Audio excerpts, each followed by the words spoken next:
apóstolos. Não existe. Você não vai encontrar o dízimo na doutrina dos apóstolos que está nas epístolas, exceto por alguma citação que algum deles tenha feito com referência ao Antigo Testamento e à lei. Você também não encontrará muitas outras coisas, como igrejas denominadas, tipo igreja A, igreja B, igreja C, a não ser, no caso das igrejas que eram identificadas pela cidade onde estavam, mas era a mesma igreja, apenas a localização que era diferenciada uma das outras, né? A igreja que está em Corinto, a igreja que está em Éfeso, é a igreja que está, não a igreja de, ou a igreja corintiana ou efesiana, não. Você não vai encontrar também na doutrina dos apóstolos templos, edificações, como chamadas de templos, não existem. Existia o templo de Jerusalém, foi destruído no ano 70, mas era o templo dos judeus, do judaísmo, e cristianismo não é judaísmo, não é? Você não vai encontrar pastores dirigindo congregações, pastores ou padres à frente de uma congregação. Você não vai encontrar na doutrina dos apóstolos mulheres falando nas reuniões da igreja. Você também não vai encontrar altares, música instrumental na adoração, corais, homílias, aquele papelzinho já com todo o programa do que vai ser falado numa reunião. Você não vai encontrar danças, não vai encontrar ensaios de uma reunião. Não existe também dias santos ali na doutrina dos apóstolos. Escolas de teologia, faculdade de teologia também não tem. Clero não tem, um clero distinto de leigos não tem. Roupas especiais para clérigos, você não vai encontrar aquele colarinho branco, não existe isso na doutrina dos apóstolos. Cadeiras diferentes para certas pessoas do clero, as cadeiras mais altas, grandes na frente, não tem isso também. Títulos honoríficos, tipo presidente disso, diretor daquilo, etc., você não vai encontrar na doutrina dos apóstolos. Enfim, na doutrina dos apóstolos, os cristãos não constroem templos, não trazem outro nome que diferencie uns dos outros, além do nome de Cristo. Não se fazem membros de alguma instituição religiosa, porque se eles são cristãos, eles já são membros do corpo de Cristo, não precisa fazer membro de outra coisa. Não assinam carteirinha, não assinam contrato, não tem carteirinha, não tem um contrato, não fazem nenhum juramento pela denominação, pela organização ou por um líder da organização, não fazem nenhum compromisso com algum sistema religioso, nada disso. Na doutrina dos apóstolos, os cristãos são exortados a reconhecer que existe um só corpo, que é o corpo de Cristo, ao qual são membros todos os salvos. Ninguém é membro de uma igreja, de uma denominação. Somos membros do corpo de Cristo. E isso vale para todos. Até para aqueles que se fazem membros de igrejas que homens inventaram. Mas eles são membros do corpo de Cristo, eles creram em Cristo em algum dia. É Cristo quem acrescenta as pessoas à igreja. Não são pessoas que se acrescentam à igreja. Ele acrescenta as pessoas à igreja quando uma pessoa se converte e o Espírito Santo vem morar nela. Você também vai encontrar pessoas na doutrina dos apóstolos que estão dando um testemunho prático de que há um só corpo, quando elas se congregam ao nome do Senhor Jesus para comunhão, aprendizado da doutrina dos apóstolos, para celebrar a ceia do Senhor, a mesa do Senhor e para oração. Então essas coisas você encontra, sim, na doutrina dos apóstolos. Individualmente, e não como igreja, essas pessoas, esses cristãos ali na doutrina dos apóstolos, nas epístolas, em Atos, eles individualmente saem para pregar o evangelho. Mas não são capacitados para isso por alguma escola de teologia e nem enviados por alguma junta de missões ou por alguma liderança, mas eles são enviados pelo Espírito Santo. Eles são enviados pelo Espírito Santo. Deus coloca no coração deles e saem para pregar o evangelho. Vão onde estão os perdidos. Eles nunca saem na obra do Senhor pedindo dinheiro para os irmãos. Jamais. Você não encontra isso na doutrina dos apóstolos. Não vão pedir dinheiro para ninguém para fazer a obra, porque a obra é do Senhor. Quem vai prover é o Senhor. E se o Senhor não estiver dando o suficiente para aquela pessoa sair na obra, então não é para ela sair na obra. Porque ela não deve pedir a não ser a Deus, ao Senhor Jesus, ao Senhor da seara. Ele é o dono da seara. Quem pode sustentar alguém na seara? Ele, não alguma coisa. Não um patrocínio de alguém, não é? Se não for dele, a obra não vai prover, né? E muito menos, um cristão jamais deveria pedir dinheiro a incrédulos para fazer a obra do Senhor. Cristãos também, na doutrina dos apóstolos, os cristãos não promovem partidos políticos e nem apoiam candidatos políticos. Você já viu isso, encontrou isso em algum lugar do Novo Testamento, em Atos e nas cartas? De jeito nenhum, pelo contrário. Eles caminhavam, os cristãos, fora de à margem de todo o sistema político. Porque o cristão não tem nada a ver com esse mundo. O cristão é um cidadão celestial que está momentaneamente vivendo na Terra, que é um planeta que não lhe pertence. O cristão não tem nada a ver com a Terra, porque não é aqui a cidade dele. E nem se ilude, né? Nem deve se iludir em transformar este mundo num mundo melhor. Porque o cristão sabe qual é o destino desse mundo. Ele sabe que o príncipe desse mundo é Satanás. Ele sabe que esse mundo está destinado ao fogo. Ele sabe que aqui ele tem que andar para Cristo, claro, amando as pessoas, ajudando as pessoas, intercedendo pelas pessoas, orando por seus irmãos em necessidades, em dificuldades, e orando pelos incrédulos, não para que eles tenham uma vida boa, mas para que se convertam, não é? Mas antes que você fique animado com a ideia de não existir exigência do dízimo na doutrina dos apóstolos, que foi essa a questão inicial disso que eu estou falando, saiba que a beneficência é, sim, estimulada na doutrina dos apóstolos. Porém, não no sentido de se sustentar um pregador rico, um pastor que viaja de avião a jato particular, não. É no sentido de socorrer os mais pobres, os enfermos, prover para aqueles que se dedicam ao trabalho no Evangelho. Aí sim, não aquele que está na obra, realmente, sinceramente na obra do Evangelho, não para ficar milionário. No princípio da igreja, os primeiros cristãos até chegaram a ter tudo em comum. Mas isso, com o tempo e a ruína que se instalou no testemunho cristão, mostrou-se impraticável. Porque logo, lá em Atos mesmo, Atos, é sempre bom entender, Atos não é um livro doutrinário, Atos é um livro de atos. Qual era o comportamento dos apóstolos e dos discípulos nos primeiros dias da igreja. Então, ali a coisa varia. A coisa vai variando. Eles começam primeiro vivendo, tendo tudo junto, todo mundo junto, as mesmas coisas em comum, e logo tem uns reclamando dos outros que não estavam recebendo a parte que era devida, suas viúvas não recebiam e coisas assim. Então logo se mostrou impraticável, porque o homem não é comunista, o homem não é socialista. Esqueça essa ideia. Esqueça, eu quando jovem fui até tentar morar em comunidade, né? Aquelas comunidades, vamos ter tudo em comum. Não funciona, não funciona. E o cristão, obviamente, ele deve entender que tudo que ele tem pertence ao Pai.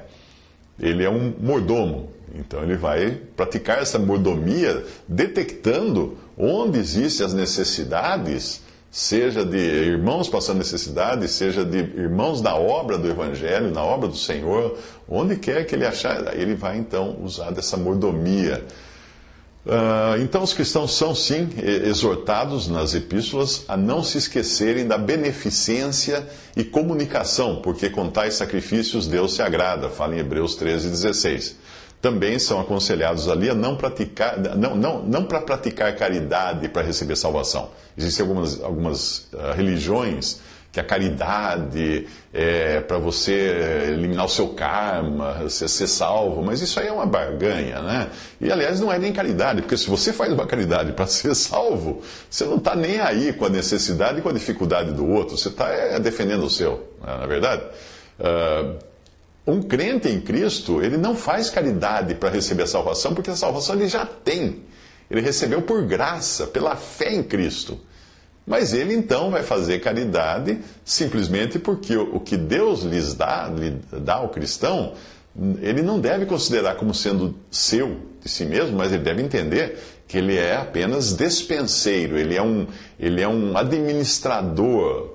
O despenseiro é o responsável pela despensa, aquele lugar que a gente guarda os alimentos. O despenseiro é aquele que vai tirar da despensa as coisas que vão usar para cada dia. Ele é muito cuidadoso na maneira como ele despensa ou usa as coisas da despensa. Então esse é o cristão. O cristão ele vai distribuir o que Deus lhe dá com sabedoria e também para suprir as necessidades da obra e do povo de Deus. Esse é o objetivo dele. Assim como o Senhor Jesus foi liberal ao extremo, dando a sua própria vida por nós, o Espírito Santo, através dos apóstolos, exorta os cristãos a fazerem isso. Diz assim: portanto, tive por coisa necessária, Paulo escrevendo, exortar esses irmãos para que primeiro fossem ter convosco e preparassem de antemão a vossa bênção, ou seja, a vossa beneficência, já antes anunciada, para que esteja pronta como bênção, como beneficência, e não como avareza. E digo isto, que o que semeia pouco, pouco também ceifará, e o que semeia em abundância ceifará. 2 Coríntios 9, de 5 a 6. Ou seja, Deus percebe aquele que está ganhando para guardar ou para ficar rico, e percebe aquele que realmente ganha para prover para a obra de Deus, para os irmãos necessitados, para as coisas de Deus. E ele vai fazer prosperar se ele percebe que tem um que está fazendo isso. Ao contrário da lei, quando o israelita era obrigado a dar uma porcentagem fixa do que ele ganhava, o cristão é diferente. Para ele é dito que cada um contribua segundo propôs no seu coração, não com tristeza ou por necessidade, porque Deus ama ao que dá com alegria. E Deus é poderoso para fazer abundar em vós toda a graça, a fim de que, tendo sempre em tudo toda a suficiência, abundeis com toda boa obra. Conforme está escrito, espalhou, deu aos pobres, a sua justiça permanece para sempre. 2 Coríntios 9, de 7 a 9, leia lá na sua Bíblia, e você vai ver que não tem nada a ver. Às vezes eu recebo e-mails de pessoas dizendo que estão devendo para todo mundo, e está dando dízimo para a igreja. Mas que dízimo é esse? Dízimo emprestado, então? Então é dízimo de dívida? Pagando juro para dar o dízimo? O que é isso? Não é assim que funciona. Deus não vai fazer você tirar do que não tem, mas você vai tirar do que você tem para prover, não para sustentar algum malandro que se diz pastor e pede dinheiro para manter a sua vida de marajá, não. Mas justamente para aquelas coisas que são necessárias na obra do Senhor, nas necessidades do povo de Deus. Para isso. Deus promete a manutenção das necessidades do crente. Deus promete como abrigo e sustento.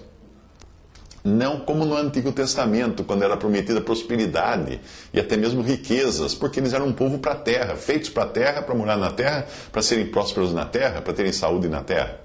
A igreja não. Ao contrário do que pregam os teólogos da prosperidade aí no rádio e na TV, Deus pode prover mais que o necessário, porém apenas para o crente poder ser mais liberal na obra do Senhor, e não para enriquecer. A palavra de Deus, em muitas passagens, mostra a loucura que é querer ficar rico. Veja bem, tendo, porém, sustento e com que nos cobrirmos, estejamos com isso contentes, não revoltados, como um pregador fala aí na televisão, que você tem que estar revoltado porque você não tem carro novo, carro importado, mansão. Não. Tendo, porém, sustento e com que nos cobrirmos, estejamos com isso contentes. Mas os que querem ser ricos caem em tentação e em laço, e em muitas concupiscências loucas e nocivas que submergem os homens na perdição e ruína. Porque o amor ao dinheiro não é o dinheiro, é o amor ao dinheiro é a raiz de toda espécie de males. E nessa cobiça, alguns se desviaram da fé e se traspassaram a si mesmos com muitas dores. 1 Timóteo 6, de 8 a 10.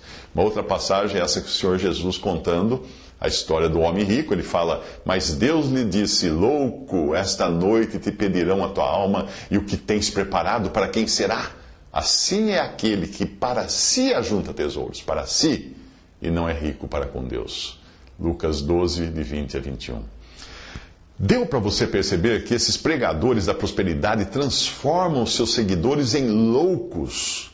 Porque o Senhor Jesus falou assim, louco, para aquele homem que queria destruir seus celeiros, fazer outros maiores, para ficar cada vez mais rico e achar que nisso estaria a sua segurança. Louco! Então esses pregadores da prosperidade transformam os seguidores em loucos, para que caiam em laço, para que caiam em perdição, para que caiam em ruína, para que se desviem da fé e se traspassem com muitas dores. É tudo isso que fala a passagem que eu li. Toda a provisão do crente vem de Deus.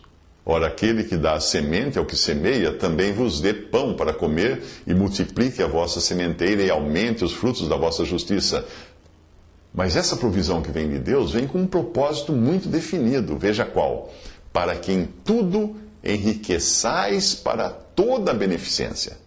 Enriquecer para a beneficência. Enriquecer para ajudar, para prover para os outros e para a obra de Deus. Para que em tudo enriqueçais para toda a beneficência, a qual faz que por nós se deem graças a Deus. Porque a administração desse serviço, ou seja, fazer essas coisas, não só supre as necessidades dos santos, mas também é abundante em muitas graças que se dão a Deus, visto como na prova dessa administração glorificam a Deus pela submissão que confessais quanto ao Evangelho de Cristo e pela liberalidade de vossos dons para com eles e para com todos. 2 Coríntios 9, de 10 a 13. Que coisa maravilhosa! Quando você usa dos meios que você tem para a glória de Deus, Deus é glorificado nisso, porque muitas pessoas vão agradecer a Deus. Você ajuda aquele irmão passando necessidade, ele agradece a Deus, sobe gratidão a Deus. Você ajuda o irmão que está na obra do Senhor, levando o Evangelho para os incrédulos, ele agradece a Deus, porque veio de Deus, ele apenas usou você de instrumento, e você então está ajudando a levar mais glória para Deus, não para si mesmo. Portanto, Deus provê para sermos provedores. Deus provê para sermos provedores daqueles que têm necessidades e também daqueles que trabalham na obra do Evangelho sem pedir nada a ninguém. Fuja desses que vêm pedir dinheiro. Fala assim: irmão, eu estou precisando viajar para a China para levar o Evangelho. Diga para ele: então vá, boa viagem. Você não está na obra do Senhor? É o Senhor que sustente você. Você não tem que pedir para mim, peça para Ele. Se Ele mover o meu coração, aí sim. O fato de não pedir para alguém, um irmão que está na obra do Senhor, não significa que ele não necessita. Ele necessita, mesmo não, sem pedir. Muitas vezes necessitam, mas são exercitados a depender só do Senhor. E aí o Senhor vai mover corações de indivíduos e de assembleias para proverem o necessário para que o Evangelho seja levado e o ministério da palavra também seja levado. Sempre que um cristão ajuda alguém nas suas necessidades, tanto para suprir na sua pobreza, como para que o Evangelho continue sendo pregado, ele está produzindo, graças a Deus, muitas graças que se dão a Deus, como fala a passagem também da carta. Este é o final da história. Não enriquecimento, mas a glória de Deus. É esse o objetivo dos bens materiais nas mãos de um cristão desse mundo, a glória de Deus, não a sua própria glória. Portanto, se você pensou em congregar ao nome do Senhor somente fora das denominações, dos sistemas religiosos, isento de dízimos, se for assim vai sair mais barato para você, é melhor você pensar de novo. A motivação do crente nas coisas de Deus nunca deve ser material, nem no sentido de dar, nem no sentido de receber. Eu nem preciso dizer que aquela história de campanha, voto, promessa e tantas coisas que hoje são praticadas na cristandade não passam de mesquinharia, de barganha, de gente querendo fazer barganha com Deus para de alguma maneira enriquecerem. Não é assim que funciona a coisa. Você deve sim trabalhar, porque o sustento vem do trabalho, não vem da loteria esportiva, o sustento vem do trabalho, e trabalhando com as próprias mãos, você ter o suficiente para si mesmo, e Deus vai prover isso, e também para ajudar aqueles que não têm, que Deus vai prover para eles isso. É assim que funciona. Visite respondi.com.br. Visite 3minutos.net.